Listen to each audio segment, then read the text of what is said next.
తినబోతూ రుచి అడగడం దేనికన్నట్టుగా ఇక రిజల్ట్స్ రోజులు దగ్గరకొచ్చేసాయి.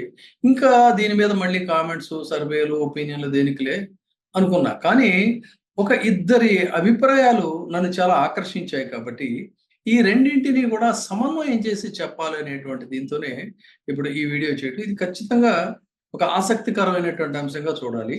ఇద్దరు ఒపీనియన్స్‌ని కూడా పోలిక, పొంతనతో మనం సమన్వయం చేసుకున్నప్పుడు మనకు కొన్ని ఆసక్తికరమైన అంశాలు వస్తాయి. ఇద్దరు కూడా చాలా ప్రముఖులు. ఎవరు ఈ ప్రముఖులు అన్నట్లయితే, భారతదేశంలోనే జర్నలిజంలో ఒక ట్రెండ్ సెట్టర్ ప్రణయ్ రాయ్. ప్రణయ్ రాయ్ అనగానే మనకి ఎన్‌డీటీవీ గుర్తుకొస్తుంది. అప్పటి వరకు దూరదర్శన వార్తలకే పరిమితమైనటువంటి పరిస్థితుల్లో 24 గంటల న్యూస్ ఛానెల్ అనేటువంటిది తొలిగా ప్రారంభించినటువంటి వ్యక్తి ప్రణయ్ రాయ్. ప్రణయ్ రాయ్, ఆయన భార్య రాధికా రాయ్ ఇద్దరు కలిసి ఎన్‌డీటీవీ 24/7 ఛానెల్‌ని ప్రారంభించడమే కాకుండా, యావత్ భారతదేశంలో అనేక మంది జర్నలిస్టులకి ఆయన ఒక ఆదర్శం అయ్యాడు. అంతేకాకుండా ఈ ఒపీనియన్ పోల్స్ అనేటువంటిది ఏదైతే ఉందో దానికి శ్రీకారం చుట్టినటువంటి వ్యక్తి కూడా ఆయనే. ఈ ప్రస్తుతం 74 సంవత్సరాలు ఈ ప్రణయ్ రాయ్. ఆయన చార్టర్డ్ అకౌంటెంట్, సెఫాలజిస్టు, జర్నలిస్టు, మంచి రచయిత. అయితే దాన్ని ఒక అంతేకాకుండా చాలామంది జర్నలిస్టులని ఆయన బ్రహ్మాండమైనటువంటి జర్నలిస్టులని ఆయన తయారు చేశాడు. అలాంటి వ్యక్తి ఒకసారి ఆయనకి కూడా కొన్ని కష్టాలు తప్పలేదు. ఆయన జీవితంలో కూడా ఎన్నో ఒడిదుడుకులు ఉన్నటువంటి పరిస్థితి. సో, అటువంటి పరిస్థితుల్లో ఎన్‌డీటీవీని ఆయన వేరే వాళ్ళకి వదిలేయాల్సినటువంటి పరిస్థితి వచ్చింది. అయితే ఇప్పుడు డీకోడర్ అనేటువంటి ఒక సర్వే సంస్థని ప్రారంభించి, ఆ డీకోడర్ ద్వారా యావత్ భారతదేశంలో ఉండేటువంటి వివిధ రాష్ట్రాల్లో ఉన్నటువంటి పరిస్థితుల్ని, ఎన్నికల తీరుతెన్నుల్ని ఆయన టీము పరిశీలిస్తున్నటువంటి సందర్భంలో ఆంధ్రప్రదేశ్ గురించి ఆయన కొన్ని ఆసక్తికరమైనటువంటి వ్యాఖ్యానాలు చేశారు. అయితే ఇదే సందర్భంలో నేను ఇంకొక వ్యక్తి గురించి కూడా చెప్తాను. ఆయన కూడా తెలుగునాట చాలా అత్యంత ప్రముఖుడు. ఆయన జగన్మోహన్ రెడ్డి గారి గురించి చేసిన కామెంట్స్ కూడా చాలా ఆసక్తికరంగా, ఆశ్చర్యకరంగా ఉన్నాయి. అది ఇక్కడ గమనించాల్సింది. సరే, ముందు ప్రణయ్ రాయ్ గురించి మాట్లాడుకున్నట్లయితే, ఆయన ఒక 3 క్వెషన్స్ అంటే డీకోడర్, దాని పేరే డీకోడర్. డీకోడ్ చేసుకొని మనం చూసుకోవాలి. బహుశా సర్వే అనేటువంటిది ఆ టైంకి ఆయన అనౌన్స్ చేస్తారేమో.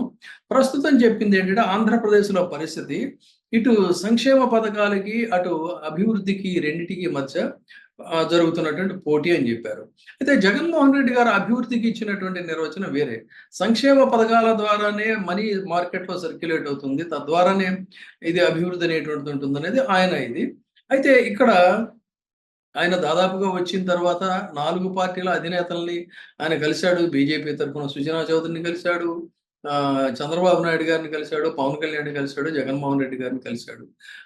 సరే, మొత్తంగా వాళ్ళ టీమ్ కూడా బేరీజు వేసుకున్నటువంటి పరిస్థితుల్లో ఆయన చెప్పినటువంటిది ఏంటంటే, ఇంత పెద్ద మొత్తంలో ఓటింగ్ శాతం జరిగింది. ఇది ప్రభుత్వానికి అనుకూలమా? వ్యతిరేకమా? అనే ప్రస్తావన వచ్చినప్పుడు ఆయన చెప్పినటువంటి కొన్ని ఇంట్రెస్టింగ్ ఇష్యూస్ ఏంటంటే, 1950 నుంచి 77 వరకు అంటే కాంగ్రెస్‌కి తిరుగులేనటువంటి స్థితిలో ఉన్న రోజుల్లో దాదాపుగా 80% ఓట్లన్నీ కూడా అధికార పార్టీకి అనుకూలంగా పడేవి.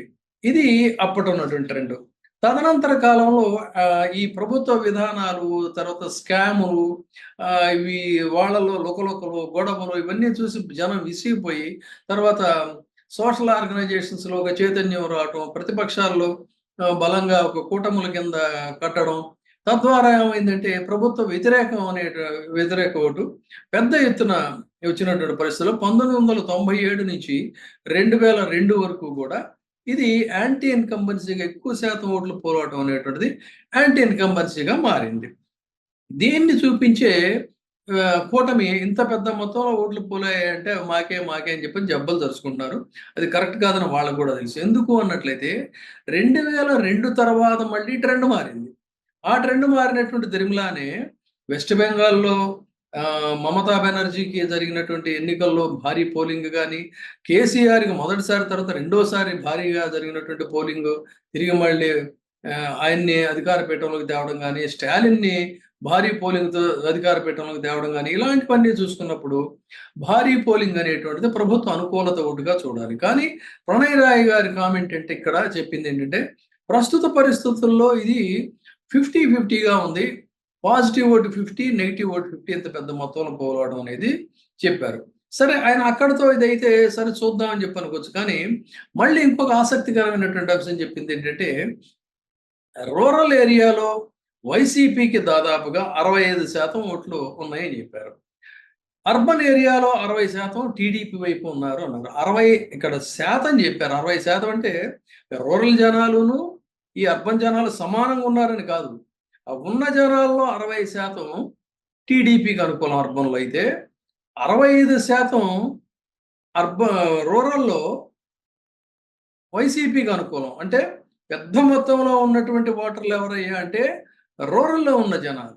కాబట్టి వీళ్ళంతా కూడా 65% వైసీపీకి అనుకూలంగా ఉన్నారన్నప్పుడు ఫలితం ఎలా ఉంటుందనేది మనం చూడొచ్చు. తర్వాత మరొక ఆసక్తికరమైన అంశం మనం అందరం కూడా అనుకునేది ఏంటంటే, మహిళలు పెద్ద మొత్తంలో జగన్మోహన్ రెడ్డి వైపు ఉన్నారు అనేటువంటిది ఆయన చేసినటువంటి కామెంటు. అది కూడా గమనించదగిన అంశం.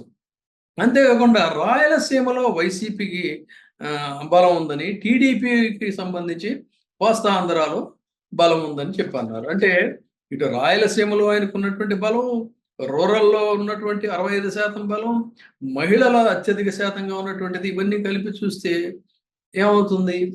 ఆటోమేటిక్‌గా రిజల్ట్ ఏంటనేది ప్రణయ్ రాయ్ అనేటువంటి వ్యక్తి ఒక మాట చెప్తే, ఇక దానికి తిరుగుండదనేటువంటి ఒక హైలీ రెప్యూటెడ్ పర్సనాలిటీ ఆయన విస్పష్టంగా తేల్చకపోయినప్పటికీ, ఆయన చెప్పినటువంటి అంశాలను గనక మనం బేరీజు వేసుకున్నట్లయితే, ఫలితం ఎలా ఉంటుందనేటువంటిది మనం చూడొచ్చు. అదేవిధంగా ఆయన ఒక 3 రకాల లెక్కలు కూడా చెప్పారు. ఏంటంటే, పార్లమెంటు సీట్లకి సంబంధించి గతంలో ఎప్పుడో చేసినటువంటి ఒక అంచనా ప్రకారంగా చూసుకుంటే, వైసీపీకి 11 సీట్లు పార్లమెంట్ సీట్లు. టీడీపీ కూటమికి 14 సీట్లు వస్తాయని, దీంట్లో కూడా అదే జరిగిందని. కానీ లోకల్ బాడీ ఎలక్షన్స్ ప్రాతిపదికగా చూసుకున్నప్పుడు మాత్రం వైసీపీకి 14 సీట్లు వస్తాయని, టీడీపీకి 11 వస్తాయని కూడా చెప్పారు.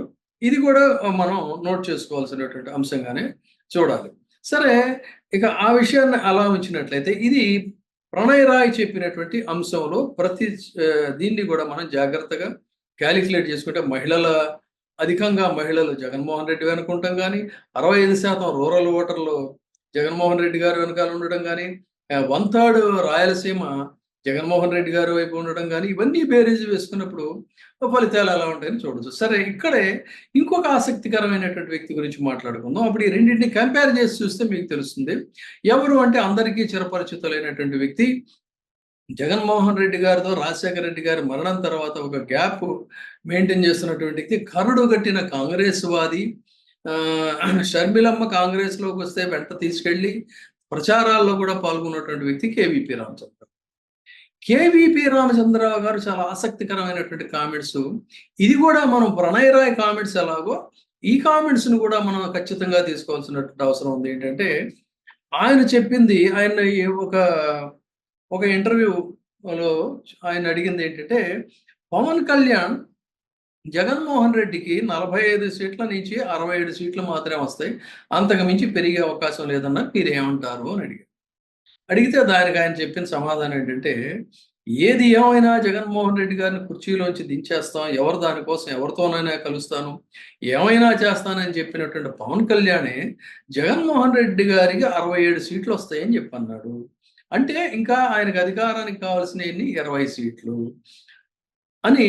అంటే ఒక తీవ్రంగా జగన్మోహన్ రెడ్డిని వ్యతిరేకించే వ్యక్తే 67 సీట్లు వస్తాయని చెప్తే, ఇంకా ఆయనకు అధికారం కావాల్సింది 20 సీట్లు అని చెప్పని ఆయన అన్యాపదేశంగా ఆయన ఆటోమేటిక్‌గా వస్తారు అనేటువంటి దాన్ని చెప్పాడు. అంతేకాదు, మరొక ఆసక్తికరమైనటువంటి అంశం ఆయన చెప్పింది ఏంటంటే, జగన్మోహన్ రెడ్డి గారికి ఏ సర్వే చూసినా సరే ప్రతి ప్రాంతంలో కూడా 45% సాలిడ్ ఓటు బ్యాంక్ ఉంది. Solid vote bank. ఎప్పుడు ఎన్నికలు జరిగినా సాలిడ్ ఓటు బ్యాంక్. దాంతో పాటు ఆయన సంక్షేమ పథకాలు గానీ, ఆయన ప్రచార తీరు గానీ, ప్రచార హోరు గానీ, ఇవన్నీ అభ్యర్థుల యొక్క కెపాసిటీస్ గానీ, ఇవన్నీ చూసుకున్నప్పుడు దానికి అదనంగా అవన్నీ కూడా జోడైనప్పుడు ఏమవుతుంది అని చెప్పాడు. దానికి ఒక బేస్ చెప్పారు ఆయన మళ్ళీ. ఇక్కడ కూడా ఒక వెరీ ఇంపార్టెంట్ పాయింట్ ఇదేంటంటే, కేవలం 33% ఓట్లే ఉన్నటువంటి బీజేపీ నరేంద్ర మోడీ గారు 340 సీట్లు సాధించి ప్రభుత్వాన్ని ఏర్పాటు చేశాడు. గమనించండి. 33% ఓట్లుండి ప్రచార హోరు ద్వారా ఓట్లు సాధించుకున్నటువంటి నరేంద్ర మోడీ గారు 340 సీట్లతో అధికారాన్ని చేజిక్కించుకున్నారంటే 40% ఓట్లు ఉన్నటువంటి జగన్మోహన్ రెడ్డి గారు ఖచ్చితంగా అధికారంలోకి వస్తారనేటువంటి దాన్ని ఆయన చాలా చక్కగా చెప్పారు. 67% 67 సీట్లు వస్తేనే పవన్ కళ్యాణే చెబితే మామూలుగా మిగతా వాళ్ళందరూ చెప్పేదాని ప్రకారంగా 20 సీట్లు రావా? ఆయన చాలా అత్యద్భుతమైనటువంటి ఈ కామెంట్స్ ఈ 2 కూడా ఆసక్తికరమైన కామెంట్స్. అందుకని అటు ప్రణయ్ రాయ్ చేసినటువంటి కామెంట్స్, ఇటు కేవీపీ రామచంద్రరావు గారు చేసినటువంటి కామెంట్స్ ఈ రెండిటిని కూడా సరిపోల్చి చూసుకున్నప్పుడు ఏది ఏమైనా కూడా జగన్మోహన్ రెడ్డి గారు అధికారంలోకి రావడం తథ్యం అనేటువంటిది విస్పష్టంగా తెలుస్తోంది. అయితే జగన్మోహన్ రెడ్డి గారి లెక్కలు వేరేగా ఉన్నాయి.